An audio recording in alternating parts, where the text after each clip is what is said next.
welcome to the Soccer Coaching Podcast, brought to you in association with our friends at Soccer Coach Weekly, reflecting our shared ambition to help coaches have the most effective, enjoyable and successful coaching journey for them and their players. We hope you enjoyed this episode and thanks for listening.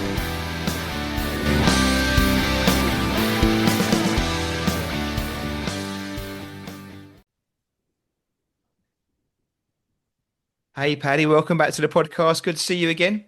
Hey Scott, long time no speak. How you doing, mate? Well, compared to the last times we didn't speak for ages, it's good to see you after just a couple of weeks. Yeah, me too. So I'm going to give a quick bit of background to this for people that are listening and potentially watching. If this goes as well as it should go, they'll be watching as well.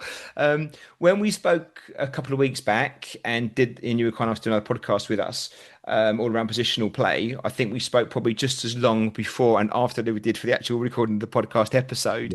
Yeah. And what came to fruition for me was, just what a wonderful talent and knowledge you have around the game and how we could potentially tap into more of that. Because the podcast, scratched the surface on some of these things, but having the opportunity to talk further with you just meant like I'm missing out on too much stuff that I need to get more Paddy. So what we said we would try and do is find a way in which we could take a bit more of a deeper dive into some topics and really just push ourselves, or certainly push me to ask better questions and challenge you a bit around some of like the principles of play and some of the way in which teams set themselves up and organize themselves and really get a bit deeper into the tactics. Does that sound like a fair analysis of where we've got to and why we're here? It does, mate. And I've had people reach out as well, people that sort of work with me and people I don't know that have said they just really enjoyed that kind of, we only touched on things in passing. They're like, well, but we love that. Tell us a little bit more about it. And then you and I sort of started kicking the idea around and said, well, let's give it a go. So I think that's a very fair description. Brilliant. Well, we've had to do, like I said, a bit more presentable because the cameras are on as well for this one, not just the audio, so I can't be picking my nose and stuff. So I'll try and stay professional. But look, what we are is still just us having a chat about some football related stuff, right? Let's not carry away. That's what we're going to try and do here. But try and layer some of these things in. So I can ask all the silly questions that I don't know the answer to, and you can try your best to pretend I'm not a Wally and try and answer them the best you can and see where we land. And well, look, who knows what topics we might do moving forward. But for today, I was keen to pick up on something you spoke about on the podcast episode, which is kind of all about building out from the back and also lines in some of your macro principles that you've got and one specifically. So if you don't mind, Paddy, just tee us up with what we're going to look into for this deep dive episode. So, yeah, I think deep dive is a great way of saying it. We briefly touched on towards the end of the podcast last time, movements from off the ball players that provide the structure that allow the overall team intention to be delivered, right? I would suggest that you spend the most amount of time in the game, especially if your team is, if Barcelona can hold the ball pretty much wherever they want, Man City the same. A lot of teams, they'll hold it for a bit and then the other team gets it as a shot, as a missed shot, as a through ball that gets swept up by the goalkeeper. I think it's fair to say you spend a lot of time in zone one of your field, right? Which is you kind of build out phase, your initiation of play. So we said, let's have a little look at that. Let's have a look at some of off the ball movements. Let's have a look at some of the cat and mouse games that are played between both the pressing team or the defending team and the team that's trying to build out. And, we said we just get into it and see what happens. So I think that's what we're going to do, right? Perfect. Okay, excellent. And just a little bit more then before we go into it, I know you've kindly done some research. You tried to find a clip or two around the stuff that best illustrates this. And we're going to look at the clip. We're going to look at it a few times. You're going to talk us through some of the stuff that you see. I'll ask some questions around it, I'm sure. We'll get a feel for it in practice. And then, if you don't mind, we'll go to a tactics board and talk through it a bit more. And then I guess most important to some extent, it's like, okay, that's great, but my team's not Barcelona. We're under 14s and train once a week and play on a Saturday. But if I want to have some of these things for the team that I coach, how might I go about that? And we can talk about maybe some of those things we can take away. Does that sound good? It does. I think this clip is very good. So obviously everything we use is going to be high level because that's the stuff that's available to us to pull down off the internet and whatnot. But I think that the good thing about this clip is it's of general application, right? I mean, I wouldn't say you're going to run this with your U7s, but your U14 team. I think everything that we're going to talk about here, a normal travel U14 team can do. It's just a matter of, do they want to? Do you have enough time to get to it? But I don't think anything here is super, super high level that it can't be used by the masses. Brilliant. Okay, and I think that's part of the challenge, right, Paddy? Isn't it? It's like, I spend a lot of time on the podcast trying to say to everyone, look, it's kids football, it's not professional football, see the Yeah, difference. And now I'm here trying to relate Barcelona to my under 14s team. But the reality is, there's nothing wrong with looking at what great looks like, right? And no, not at and all. finding, okay, how can I realistically age appropriately include some of these stuff in my practices? And I think sometimes as coaches, the challenge isn't the fact, that we don't recognize that, okay, the levels we can realistically get to.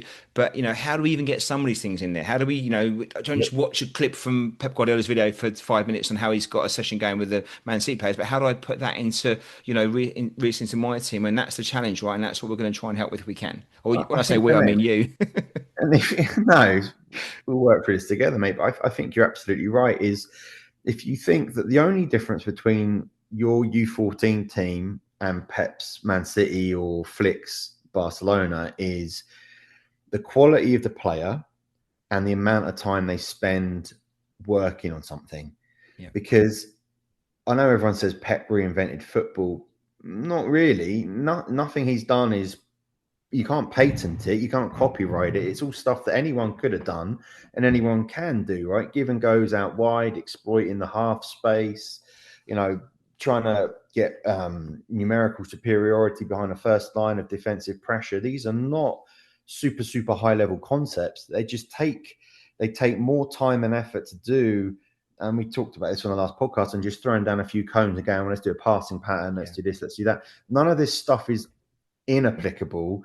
It's probably the level of application, right? So you're not going to do all of this with a U8 team, but are you going to look at numerical superiority with a U8 team? Well, I should hope so. Otherwise, you're asking them to dribble 1v1 every time, right? You Exactly. need some 2v1s there, don't you? 3v2s. You need to find some space, and right. So it's just how you scale it up or scale it down. So I think this is a great little endeavor that we're starting on. I hope it does well, and I think it should be of use to most coaches.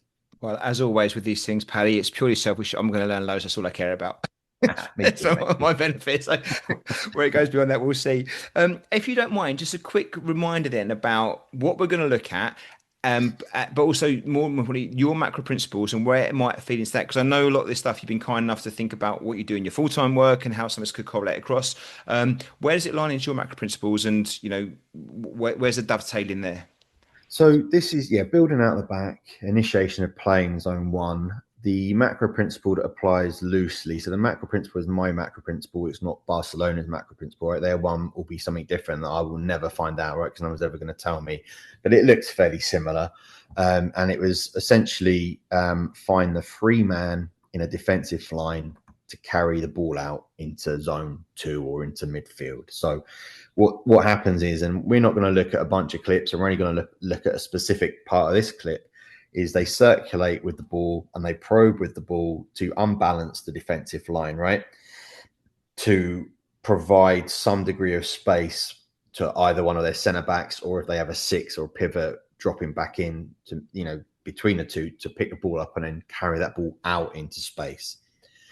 Particularly what I liked about this clip is the relationship and the effect of all the little, what you might call micro relationships between one and two, pairs of players and threes of players, rather than the overall team intention. And I think it's really telling that without any of these micro relationships, let's call it that, because I can't think of a better phrase, I don't believe, Scott, that much of the other stuff happens any better than would happen on your U14 team or my U10 team at the weekend. I think it is the detail. As I said, the devil's in the detail. I think you see that in this clip. Brilliant. Okay, perfect. All right. Well, so what we'll do, if it's okay, I'll try and be quiet, at least for a couple of times. If you don't mind sharing your screen, and we'll Yeah. put it on, and you can talk us through what game it is, how recent it is, Yeah. Maybe we'll just play the clip out. Oh, is it only 15 seconds? I think you said it was. So we'll just Very play it short out. clip, but we can scrub back and forwards through it a Yeah. few times And and, let's and wash it show out. the So we'll viewers watch the it high. once or twice without me saying anything really too much. And then we'll talk through the clip for those that are just listening that maybe not have the visual or Yeah, just audio version. That we'll talk to what we can see. And then we'll break it down if that's okay. that sounds great. So I'll just set the scenes. This is Barcelona versus Mallorca. Very recent. I can't remember if this is from the weekend, but Marcus Rashford, sorry, is on the field. So it's got to be the last, 5 or 6 games because he's only been there for a little while. Barcelona are going from right to left. They are in the yellow kit. And what you see at the moment is I picked the video up where the left fullback has the ball and he's facing his own goal. He's under pressure and he's about to drop it back to his goalkeeper to recycle play. It's about the halfway line, isn't it? So it's quite a long way back from goal. About the halfway line, quite far out from goal, but Barcelona's way, right? Not to be afraid of playing in your own half. You might not want to play in your own half, but not being afraid to do it, to pull, and we all know this, right? To pull those red jerseys out of their half into Barcelona's half to then give Barcelona numerical superiority and space in that second half when they finally do get past them. So if you talk about principles and stuff, you might say we're about to enter like a stabilization phase where Barcelona are going to adapt their nice shape, their width, their depth, their pivots in between the lines, to then draw out that press to then accelerate into the next phase. So stabilize to accelerate might be something. If I was on Hansi Flick's speed dial, he might let me know that that's one of the things he's doing in this clip, but I think he is. All right, Scott. So do you want me to have a look at the clip now, mate? Yeah, please, buddy. Yeah, let's Yeah. play. Let's All look. right, and we can watch it a few times, and I'll scrub it and pause it and all that kind of stuff. Here we go. His goalkeeper.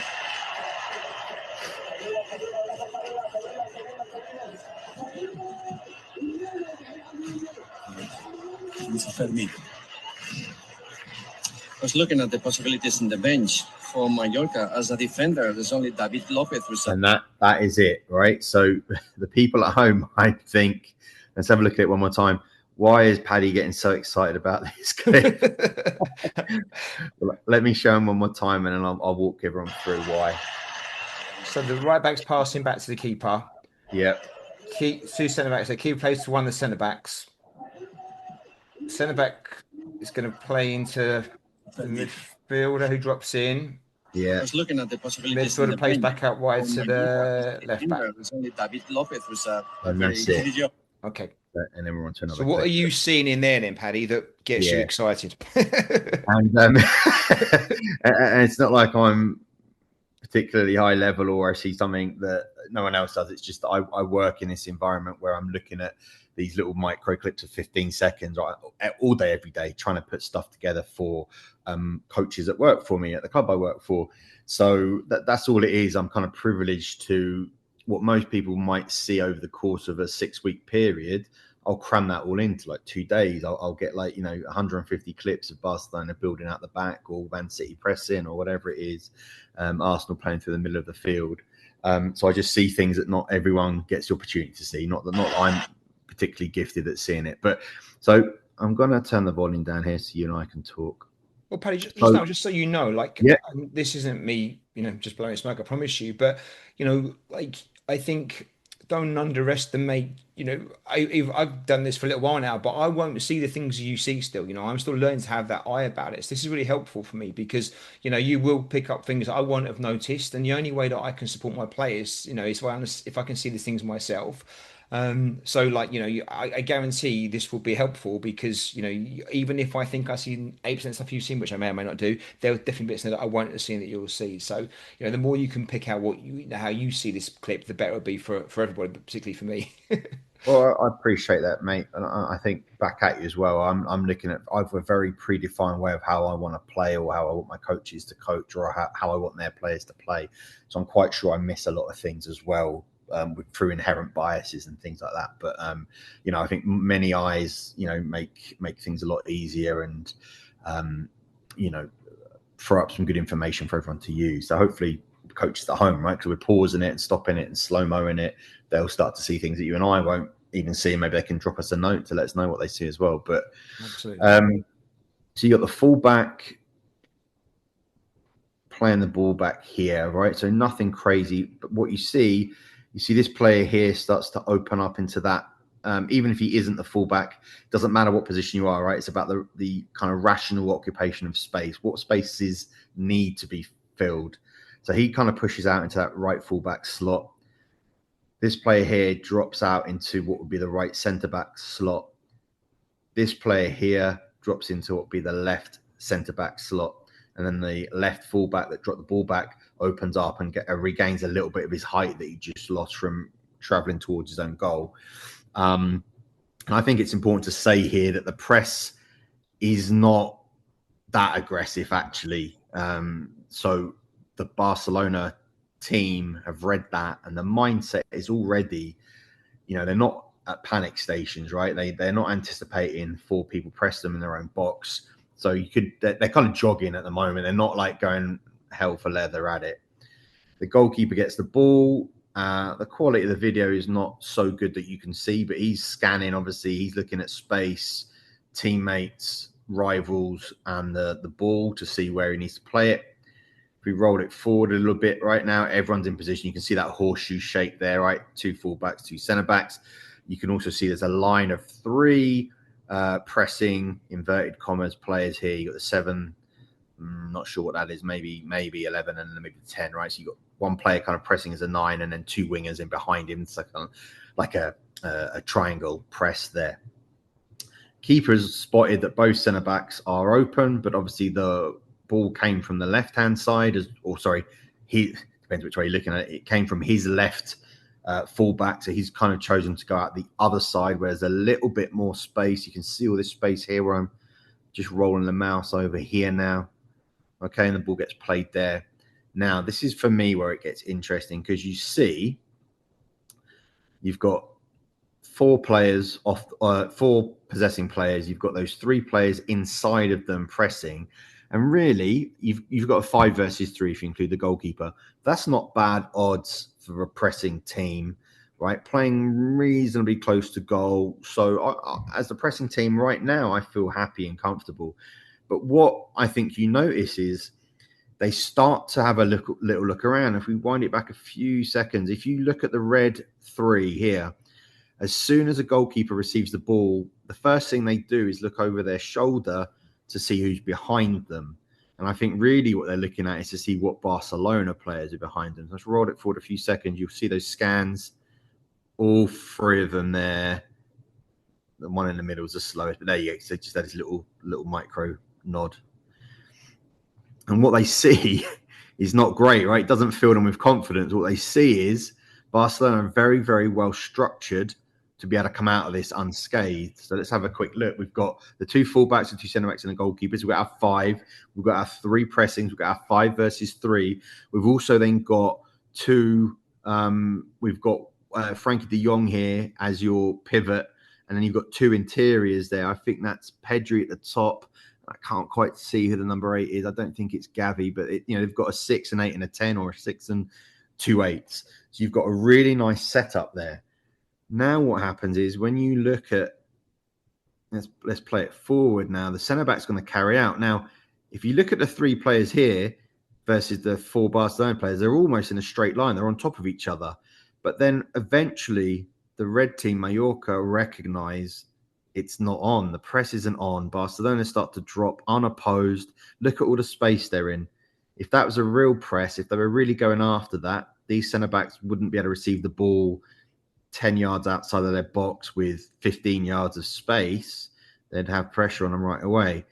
So they realise, and if you look at the red team, that they just start to walk back. Okay? Come back. They start to walk back. So they started here, and they end up inside or just level with the top of the centre circle. Now, as this centre-back carries the ball up, if we just pause it there, if you can see my mouse is just circling let's call him the left winger, because I think in this press, that's what he is. If you look at his body shape and if you look at his head movements and you look at his hand signals, he's trying to encourage the ball carrier to dribble out, to carry out. He's also trying to tell his mate here, number 20, that he should probably be the one that jumps to put the pressure on him. Because, and this is where for me, the nerd comes out, right? This is the kind of analyst in me, so where I get a little bit excited. If this player jumps, and this is not rocket science, right? But when it happens at real speed, at 11v11, right? 22 variables on a 110-yard pitch, it's hard to catch everything, which is why we're lucky to have video tools nowadays. Imagine doing this on paper and pen back in the day, on VHS or whatever. This guy here, if he jumps the left wing, then you've given a 2v1 easy out, right? As he gets to about here, he's going to play that pass. Now, if you look, the next possible defender is pinned by the interior here. He's not going to jump. So if this guy jumps to here and they play that pass in here, he's going to carry the ball out all the way up to, until a line of engagement appears. And that might be top of the box. You never know, right? Until they stop defending backwards and they realize they have to kind of make a little stand. So you see this guy ushering with hand movements, number 20, to make the jump, because then you've got one-on-one with the ball. You've got the winger on the fullback, and you've got this player here who can shape play. So even though we started by saying we've got 5v3, realistically, what's this player here going to do if everything goes according to plan, which it doesn't? He's going to shape his run in here like that, kind of like a gentle curve, to remove the left centre-back and the left full-back from being available. So what was a 5v3 would become a 1v1 here, a 1v1 here, and a 1v1 here. It would become a 3v3, right? And that's a different story. Unless you play backwards now to the free man, who is the goalkeeper, in possession going forward, it's a 3v3. So they don't want that. So they're trying to usher this guy, or the red team do want that. Barcelona don't want that. They're trying to usher the red guy to jump here. And we rolled it forward, roll it back a touch. If you watch number 10 now, he's looking over his shoulder. He knows exactly what's going on. He starts to tell his teammate to, there's a little hand gesture. If you caught it, look, he's saying, go on, push on. And he doesn't. Frankie de Jong drops a little bit to become open. Right now it's really tight. Now you've got what were kind of three well-positioned defenders covering a decent amount of the pitch, and that all crushed in here. They're all within touching distance, okay, which is exactly what Barcelona want. They've used the ball to attract pressure, which has released space everywhere else, basically. Now, if you see, I want to say this is Pedri up here, right? He is looking directly at that game center and direct operation space here. This is your little rondo, basically. They don't use it necessarily, but this is what starts to form a little rondo. He's looking right at it because he knows now it's 3v3, something's got to give. So if we rolled it forward again, as this guy here eventually jumps a little bit too late because he follows Frankie de Jong in, you see Pedri step off his man. But watch how he steps off. He doesn't just drift. This is like pre-planned. He's probably looking at it from about here. He jets. He just turns it on because he knows he's got to generate a little bit of separation between himself and the player marking, right? Which is probably a centre-back, because I think that's the full-back there. That's the winger. That's the centre-back. That's the 8 or the 10. He sprints towards the ball carrier. Oh, sorry, I messed that up. Here, look. There it is. And picks that ball up there. Now, my only criticism here is the nerve on me, right? But my only criticism is here, I probably would have played the third man and brought this player into the game and released him here, because then he could have kind of trotted up the touchline and it would have been 2v1 against the fullback here. Pedri's turned in, but I'm sure he's got a very good reason why he's doing that and would tell me to shut up, right, and mind my own business. But if I was coaching my team, I might say, well, make sure we're aware that you've got that bounce pass. We've gone from here into here, and I might have just bounced it out there and had this guy carry the ball up. Pedri's not done that. So if we wind it back now, let's look at all the things that are going on. So as the ball starts to get carried up, the red team had such a good coverage, and they gave it all up and just dropped and walked away because they knew Barcelona was so well set up. If I just take the play button off the thing, you've got all these players here appearing in passing lanes, pockets of space, stepping off defenders, right? You've got width, you've got depth, you've got everything, right? You've got nice control of the ball. And they know that if they jump at the wrong time, they're going to be responsible for allowing Barcelona to break that press. So this is why I really like this clip, Scott. If we wind it back one more time, watch Pedri step off. He shoots off to receive that ball because, look, he's matched up, and these two are matched up. So something's got to give. Well, it does. It gives in the shape of Pedri dropping off, loses his marker beautifully. Nice pass. And what's really impressive is this isn't off the cuff play, right? This is much as we work on the nuance of it, it's never the same thing. You work on something in practice, you do it a million times. Chaos theory, complex systems, everything tells you it will never be exactly the same. Nevertheless, this is clearly a pattern, isn't it? They're in a centre-back carry, right? They understand that their obvious receivers are marked up. So someone has to drop from a higher line, and the ball carrier is absolutely looking and scanning forward for that higher line player, right? His pass is perfectly timed. It's not as if the run was made and then 3 seconds later he makes a pass. They all know it's coming. They're teeing it up, and it comes together. It coalesces perfectly there. Now, if on another day, Frankie de Jong is slightly more open, the third man pass comes in there. And another day, this player, the third man pass goes in there. And I think they play out through a third man pass, actually. But that, for me, Scott, is just brilliant. And what's happened as well is you force a centre back to jump to midfield line now when the rest of his teammates are probably, 15 yards behind him.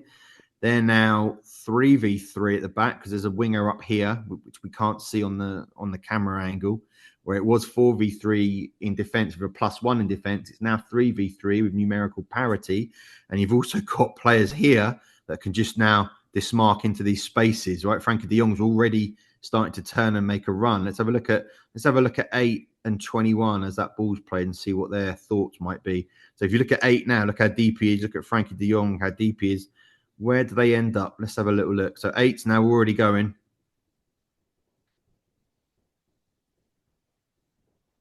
And then there we go on to the next. I haven't got enough film footage on this clip, but we go on to the next one. But you can see what might happen if they hadn't played out this particular way. If they'd play one of the third men in, you've got nothing but space, and you've got a back line now that can't afford to throw anyone forward to jump now because it's 3v3 at the back. So for me, that's a lovely little bit of nuance there.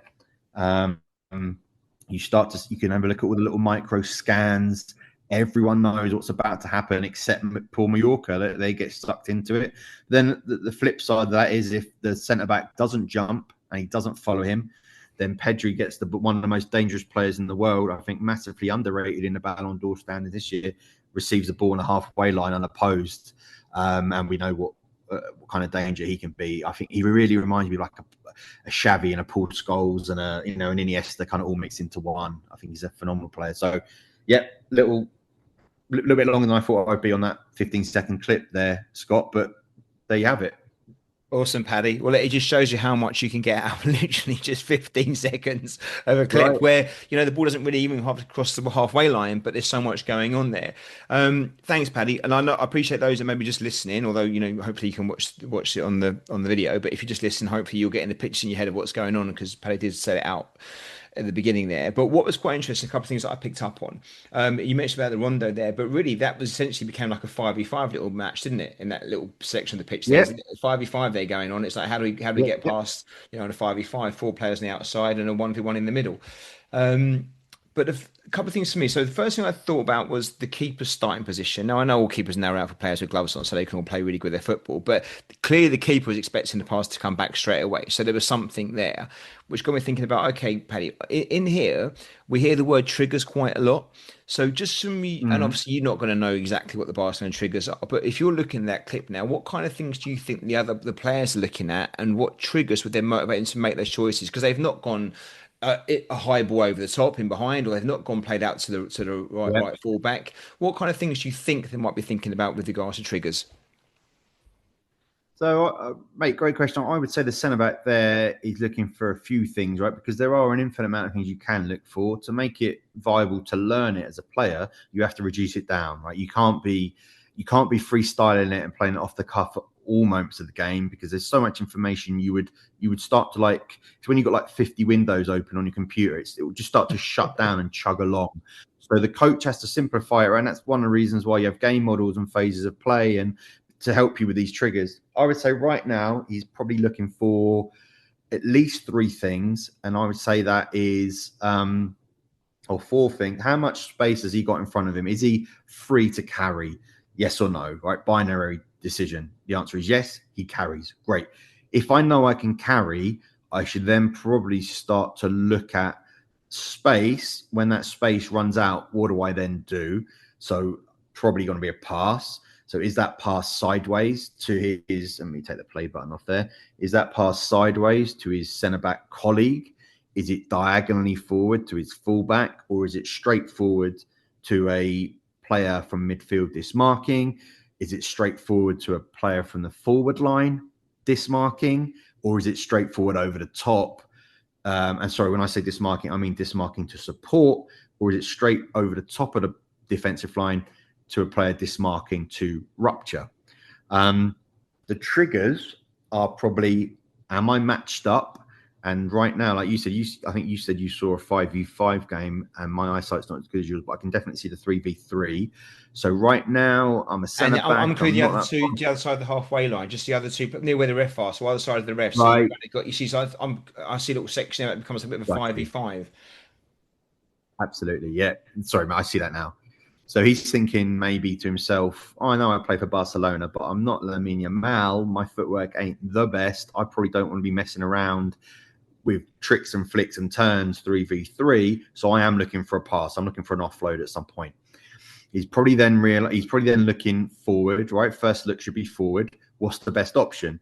Well, at the back at this point, I think we were 4v3 in favour of Mallorca until this player dismarked to support. So we might be thinking, if I play one over the top, they've got enough numbers to deal with it. You know, a couple can drop, a couple can stay. They can pick up the second ball if there is one. I might just give the ball away there. So he probably is looking for a 20-yard forward pass into midfield, into zone 2, I would say. And that macro principle or those principles would jive with what I would want here as well. The trigger, I think, is that sprint from who I think is Pedri, checking off of his player, getting that separation from his defensive mark. Because if that pass is too slow, like what for me, one of the best points in that clip is just his little movement backwards where he goes. Well, actually, that freeze frame there is pretty good because you can't actually see it, but the Mallorca, the player with the red shirt on, is on the back foot when he literally is walking backwards still as the Barcelona player goes forward. And it's, I say to players all the time, first movement for the opponent, second movement for you. And the boys listen to it and nod it, but they never do it. But that's a great example of how you buy yourself 3 or 4 yards, right? And you haven't got to be quick. But if you've got the guy pedaling backwards, you go forwards. It's a great example of how if you want to create 5 yards of space, all you got to do is that one little step backwards. I say all you got to do is that. It's harder than it looks, but a great example of good movement, right? So, mate, this is what we were talking about at the beginning of the video. We're looking at different things here, and you saw that, right? So, in my vernacular, in the concepts, that's what we call a double movement. So, the double movement can be dynamic, right? But quite often, the first movement, I like the way you described it as well. One, would you say one for the opposition, one for me, or something? Yeah, first for them, second for you. First for them, second for you. Exactly same thing. The first movement is a drift, right? Because you're the amount of work and research that goes into these things. But basically, the first movement is a drift because on an evolutionary scale, right, when we're all hunter-gatherers, your eyes are set up to detect fast movements. So you kind of drift, to almost drift out of their subconscious or out of their consciousness. Relax them down a little bit, right? And take them the opposite way. And yeah, that's it. And like you say, love having this video. If you look there, he's probably 3 yards over the halfway line. But when you run it forwards, he gets to about 5 yards over the halfway line. So Yeah. he's cleared out. I mean, his positioning is good to start, right? His positioning is giving him that space. The movement on top of that has given him an extra 2 or 3 yards to receive in. And then maybe, and that's if the defender stops dead in his tracks a second he sprints. He might not do. He might be halfway for a step and off balance and whatever, and then accelerates away. Look at that. In fact, there you go. What a great clip. What a great freeze frame. The acceleration and the separation he causes buys him that 3 or 4, probably by the time he gets it, that 4 yards of space that a top level player can kill you with. Yeah. Can absolutely pull you apart. And what happens here is we have a little principle here as well. It's not a hard and fast rule, but maybe after a line breaking pass like you've got here, is you have a little switch of play. And it doesn't have to be a full switch. It might just be across a channel because you're getting exactly this. You're going to get hammered from behind. As soon as you drop to receive a line break, you're going to have a man on you. And he takes the touch because he's got the time and the ability to do it. And he plays a little switch across probably 2 channels there, 2 or 3 channels. But we have that as a little macro principle as well to sort of disperse or a sub principle rather to disperse that pressure that you get from dismarking to receive a line breaking pass.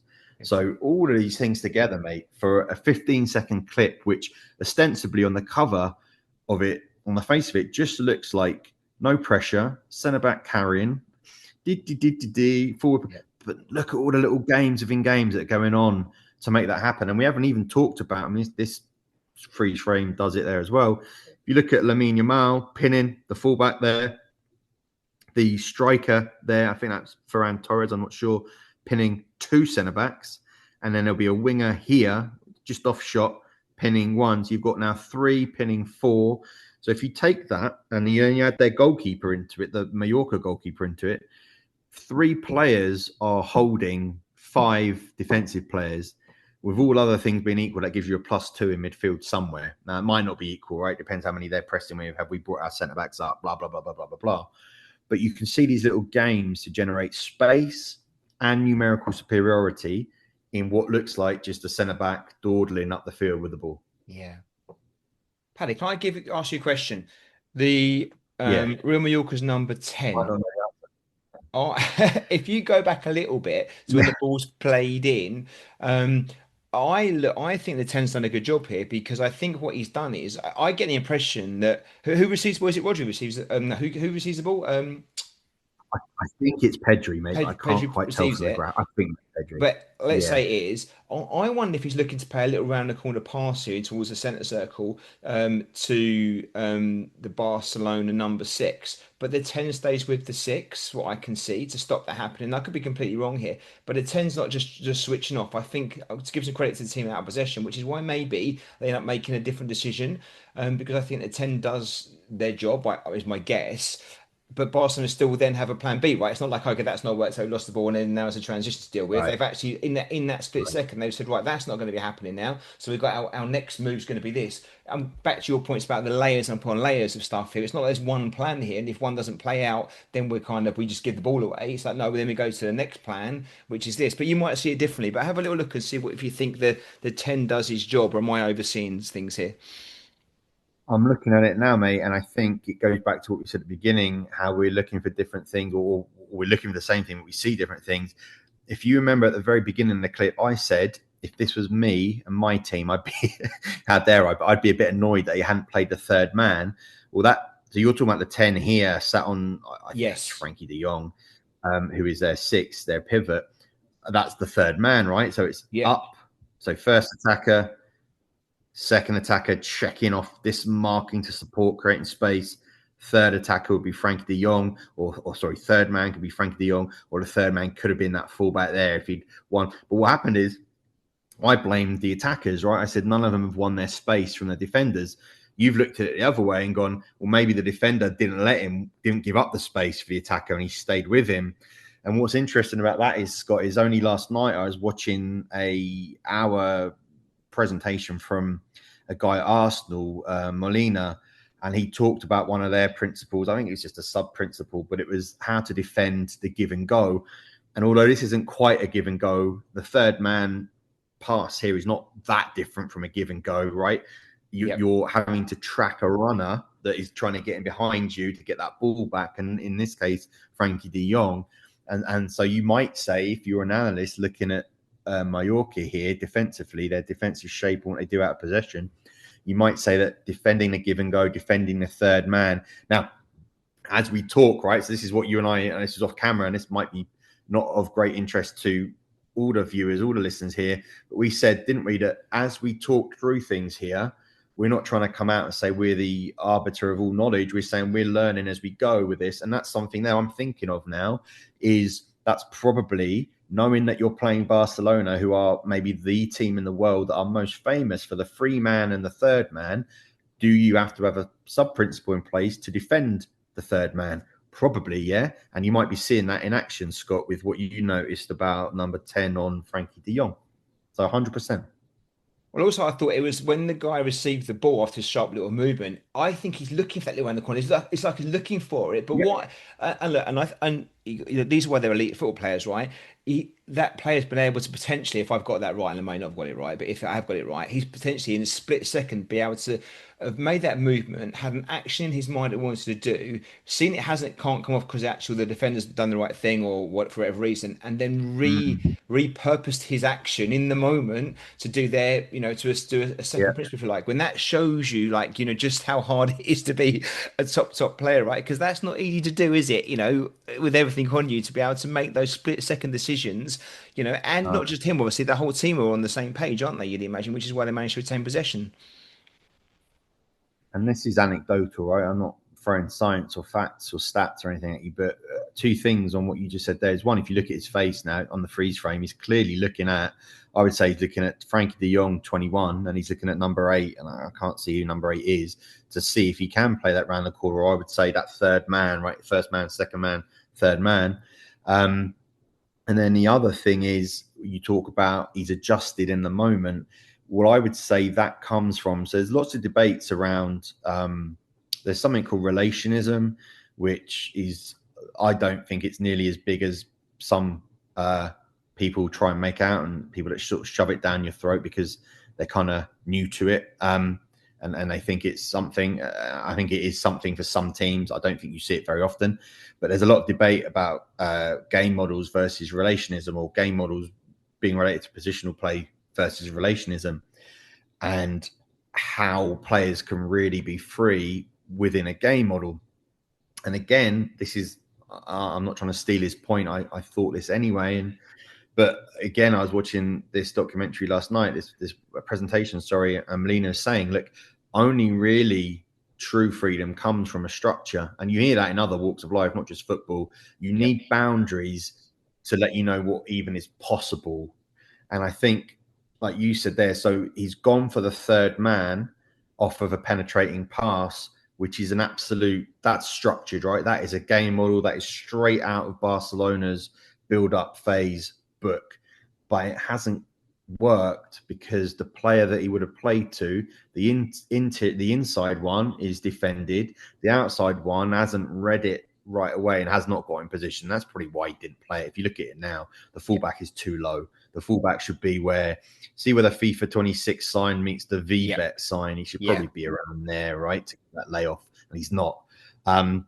So Pedri's had to come up with something else, and that's that freedom to be creative in the moment within the structure. You've tried the structured thing. You're still within the structure. You've worked this structure so many times. You know what option A, B, C, D, E, F, G are. You know what they are, right? And you're free to choose from any of them or mix and match them based on, where everyone is, where everyone's going to be. You know that the thing you tried to do hasn't worked. So now you go off script, right? You go off piste a little bit, and that's that freedom. So, really good point.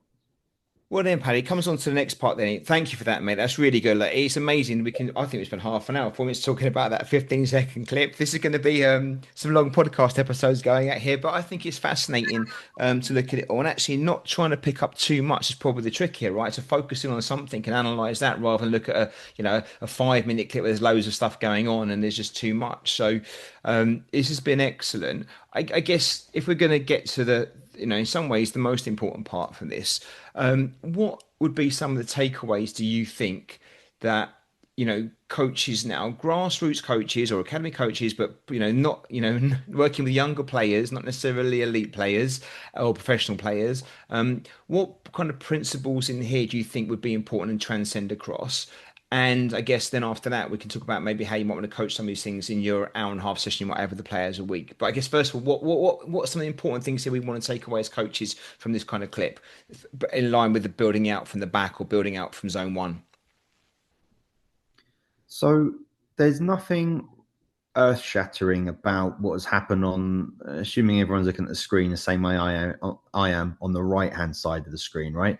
It's a line of three, it's really a 2 and a 3, but they've kind of flattened themselves out, carrying the ball out and they've been matched up in pressure, right? That's not spectacular or unusual. For me, I think it's recognizing when to jump,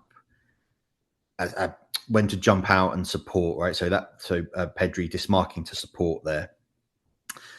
It's not just, he's not just gone through the motions. He's not just shown without the intention of getting the ball.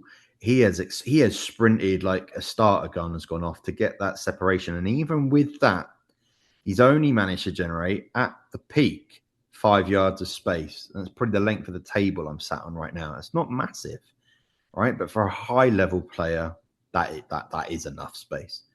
So if you have something like this in your game model, right, that sort of jumping to support or dismarking to support, generating space, well, you better do it properly and not just go through the motions of it. Because if he goes any slower, the centre back that jumped with him, he's on top of him and he receives man and ball and the whole thing. Different clip, right? We're looking at a different thing now. So that would be one.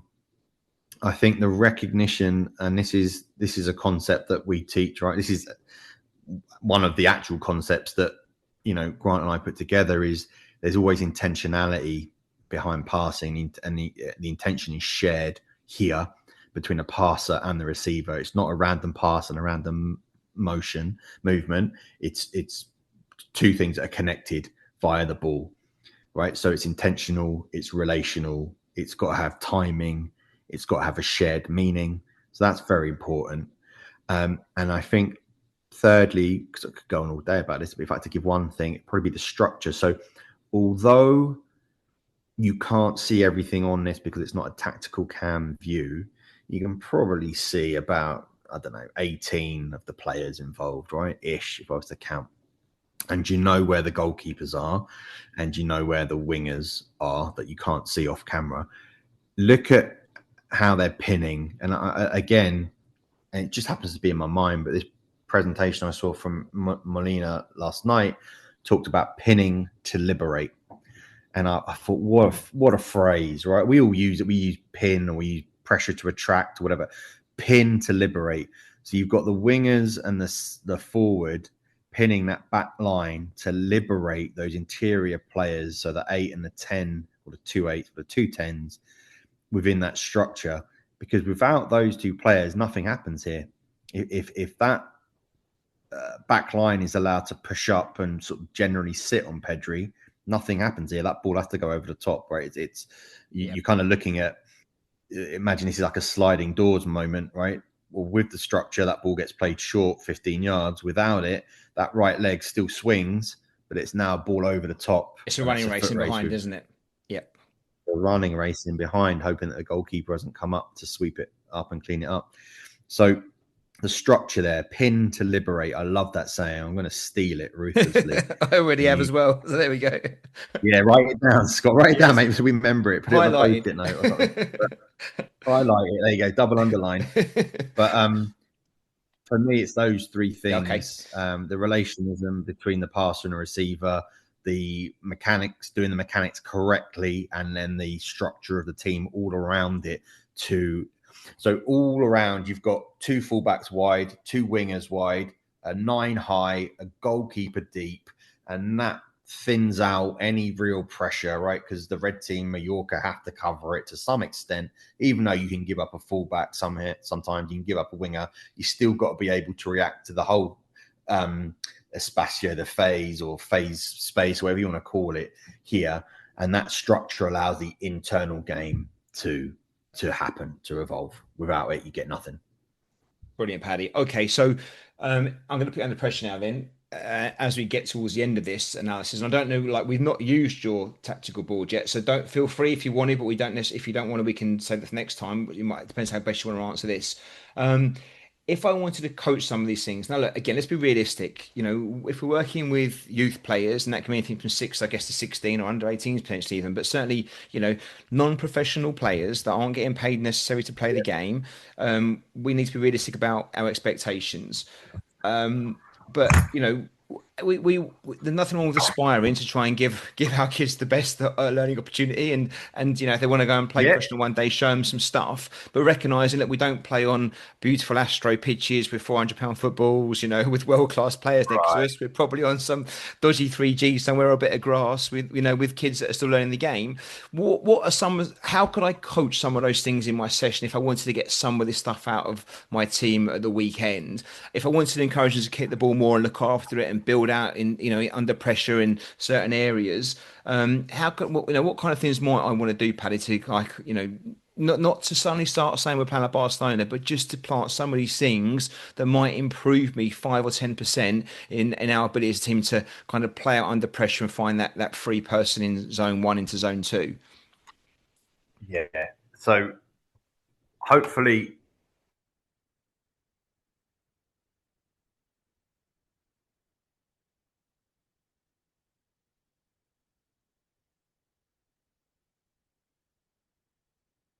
no worries. So I might do something like this, Scott. And next time, mate, when we do this, I'll bring some markers and stuff so I can sort of make it more visual for the viewers at home. But I might do something like this. I might go edge of the box, like there, up to halfway, something like that. And then I might do, excuse me. So this is a positional game, right? I might do something like this, where the red team's a focused team, and what you're trying to do is maybe pass into here. You could have, I mean, as I think about it, Scott, you could do it like this. You could have, imagine these are gates here or target players, right? And maybe they Paddy, I'm just going to operate really up and push. down the I'm going to line. really change, mate. Make it so awkward for you. The best you can, if you don't mind. I know it's not easy doing this because obviously some people will be listening to it on audio only. If you can explain as much as you can what you're doing, Yes. just sorry, mate, to make it even harder for you. Sorry. No, it's I can see it obviously, and I hope most people watch the video. But just in case they're not, don't you have to go explain everything, but just give a rough picture of what you're setting up and what it might look like if that's okay. Of course, mate. No, it's a great point. I've gone full nerd down a rabbit hole here. You're I in it. You're in the forgot zone. in the zone. So basically, what we've set up here is one half of a field. This is a positional game. One half of a field, and I've gone the from the goal to the halfway line, and then I've used as the touch lines the 18-yard box and just extended those lines down. So I'm not doing full width. I'm doing half a length and not full width. Sounds like I'm doing my swim badges there. I've got an overload in favor of the focus team, and the focus team is the build-out team here because that's kind of what we were looking at. The build-out team as a goalkeeper here, and they have 3 targets to play to on the halfway line. Those targets are limited to the width of the 18-yard box, as is everyone, and they can only operate up and down their line. Now, I'm making this up on the fly. This is just whatever came to me. There are going to be tons of improvements. Everyone at home could take this and go, I'm going to rip that up, start again, blah, blah, blah, blah, blah. How about it? Let us know what you come up with as well, right? Send it in. I would then organise my team in whatever formation I was in that video. Barcelona, well known, 4-3-3. So we've got 2 centre backs, 2 full backs, and a 6 as our starting point. If we have the numbers, add in 2 interiors here if you've got the video. All right. And then as a rival team, I've got them pressing in that triangle that the other team was doing. And I've got 2, what you might call double 6s or 2 10s sitting in behind. So there's 2 lines of pressure. One is like a triangle of 3, a winger, 2 wingers and a forward. Then behind that, you might say there's 2 10s, a 10 and an 8, or 2 6s, however you want to label that. I would then So there'd be a general macro principle here that we're working on, which is finding the free man in a defensive line to carry the ball out. So what we would ask the team to do is circulate that ball all around, right? Little in and outs here, getting it back to eventually off balance the press like that, something like that, right? And that's kind of what happened, not really, but near enough. Then team has to identify the free man in the defensive line, play him there, right? And this is exactly what happened. He carries out. And then what you could do here, you can just try and coach it and hope that it organically happens. Or potentially you could divide this field up into zones and say when you isolate a certain amount of players on one side as opposed to the other, XYZ has to happen. But what you're looking for now is obviously you're trying to score by passing into one of these target players. Okay. At some point of carrying, you would hope, and maybe you can incentivize with some conditions or a rule if it doesn't happen organically, that this player is going to jump. Right, I should move these back into position here. This defender is going to jump and pressure the ball carrying centre back. And then what you see is it's not identical to the video, but it's not far off. You've got the internal player here, the 6. That's De Jong, wasn't it? You had the centre back carrying the ball out. You got the full back over here.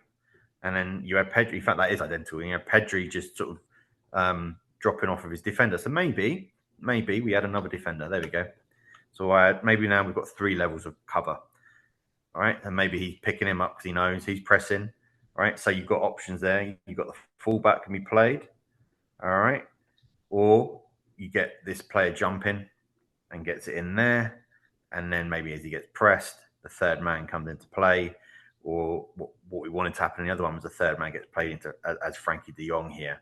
All right. But remember what we said. This guy, the number 10, Scott, you identified that. He defended that third man so well, he didn't really let go of Frankie de Jong. So when Pedri dropped in, he couldn't play that. But maybe he can play that. If the guy doesn't follow him, he can turn and go, and he can just, now he's got his options to play forward. But I might set up a little positional play game like that. This is not an uncommon game. You will see exceptionally high numbers of play at the professional level.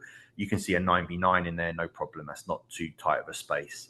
I've run this with my teams in the past or something very similar in exactly that space, because you lose, the bigger you go, you start to lose repetitions and you lose control of it as a coach a little bit. It becomes more the player's game, which is absolutely important on one level. But when you're trying to at least introduce a concept and make a tactical principle or a positional play concept appear with high frequency, the coach does need to rein it in a little bit to get that, to create the conditions that bring about the affordances that create that thing in the first place. So I might do something like this, Scott. So what do we say in the end? We had 3 pressing, we had 2 in behind, and then 1 in behind that. So we actually had 3 levels of pressure, and we had 4 levels of offensive players.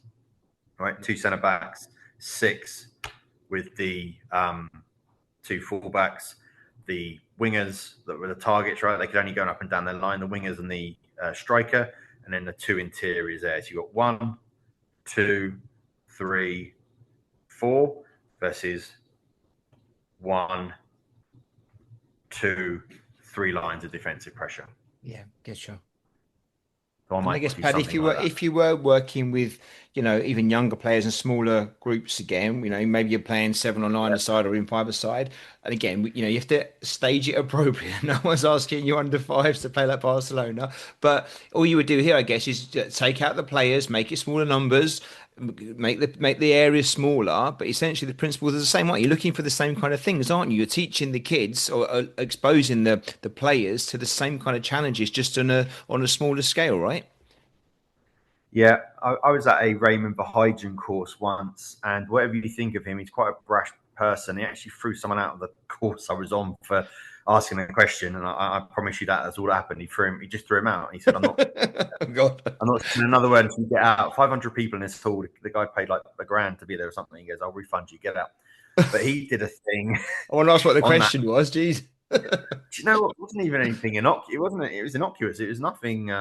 Nothing controversial. I just think he was challenging him. And anyway, he does a thing. He got, the old maths paper you got as a kid with the tiny little squares on it. Yeah. So I'm going to bastardize it. I won't quite get it right, but he drew out all formations, and he drew out all formations versus those formations. And it's brilliant. And it would take you about 10 pages, right? Yeah. He did it. He had all of them. And then what he did was took each one and said, right, and he gave it to the coaches. This is what I want. It's 11v11. So it'd be a 4v3 versus a 4-4-2. And you go, right, now you've got 16 players turn up for practice. Take this 11v11 practice that we've got, which is building out the back, design it now for, 16 players. Yeah. And he said the principle is always to have an overload have the overload go in the right way. So if you're working on, if your focus team is the possessing team, they have to have more numbers. And again, it doesn't always work the other way. Maybe the defensive team, you're trying to put them under high amounts of pressure. Maybe they have less numbers, but he said you have to get that right yourself. Right, that's the art of coaching. Yep. But he said basically use this maths paper and just draw it out, and it's brilliant. And I don't use it now actively, but I did use it when I was designing sessions that I still use now years ago.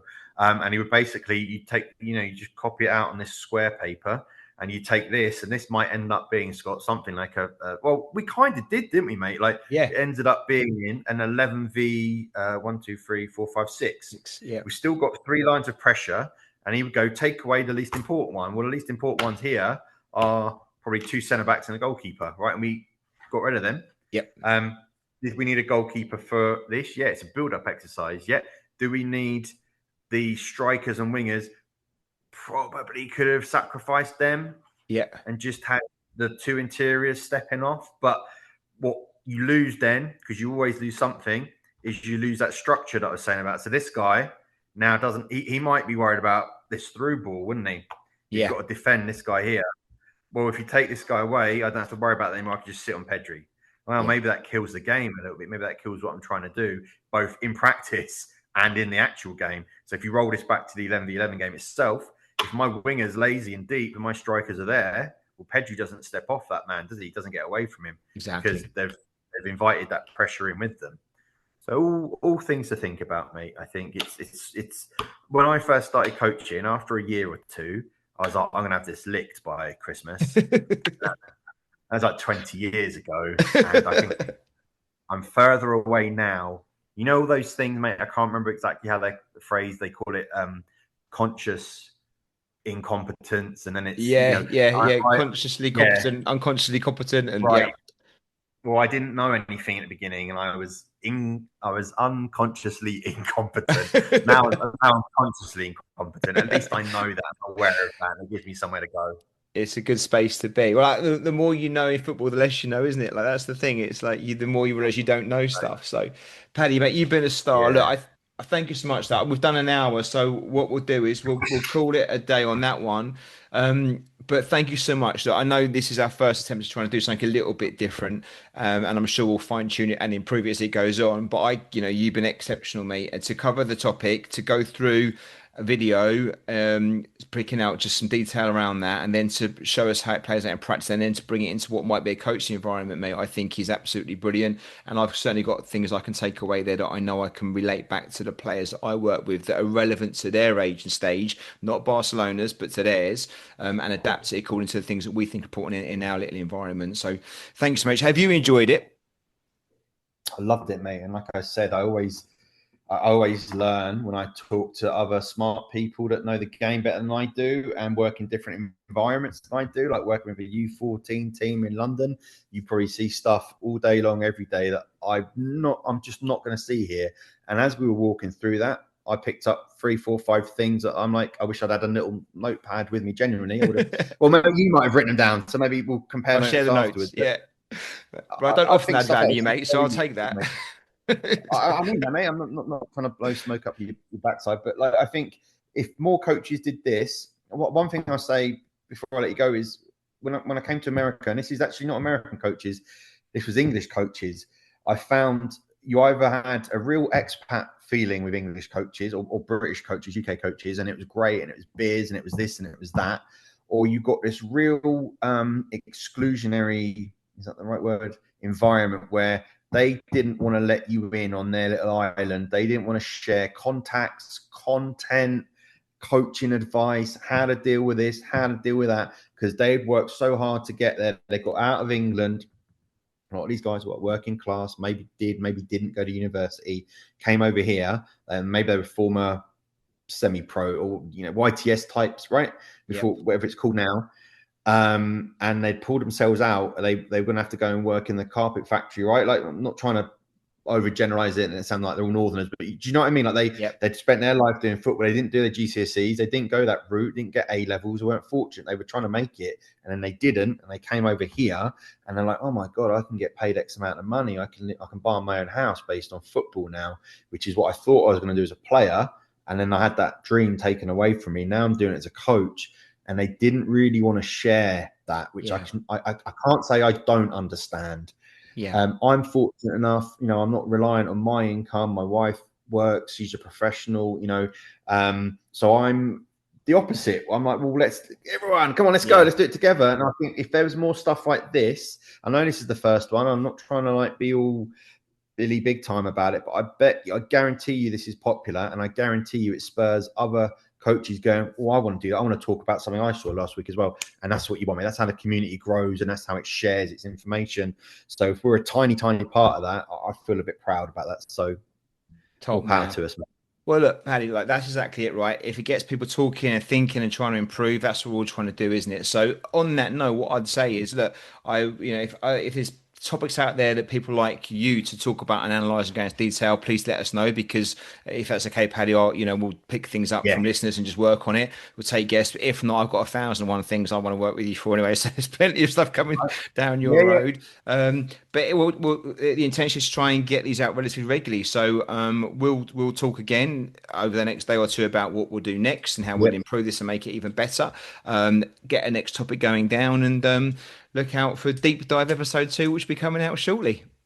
Yeah, 100%. Can't wait. And tell your viewers, tell your listeners, if they don't give us topics, then they're leaving it at our discretion. So be warned.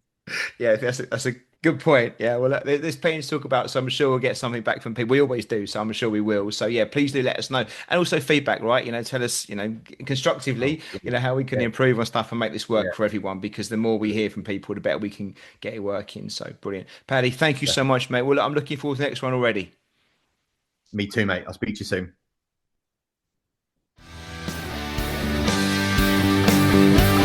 This episode was brought to you in association with our friends at Soccer Coach Weekly. Established since 2006, Soccer Coach Weekly is a leading source of inspiration and advice for all grassroots coaches. Join thousands of youth soccer coaches just like you, saving time and effort in their goal of having the most effective, enjoyable and successful coaching journey for them and their players. Thanks for listening. I hope you enjoyed the episode.